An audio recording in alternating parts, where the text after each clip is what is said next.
वर्षानुवर्षे समाज मनात एक गोष्ट खोलवर रुजली होती.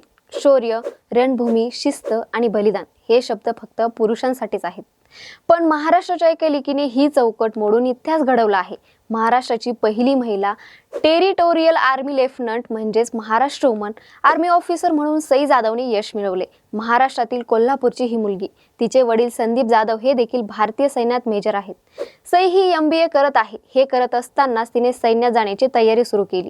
तिला पहिल्याच प्रयत्नात यश आलं. आतापर्यंत IMA मधून 67,000 ऑफिसर पास आउट झाले आहेत. पण 93 वर्षात ती एकटीच महिला पास आउट झालेली आहे. नाव साधं पण काम तिचं असाधारण ठरलंय. हे यश फक्त एका व्यक्तीचं नाही, तर लाखो मुलींच्या स्वप्नांची नवी दिशा देणार आहे.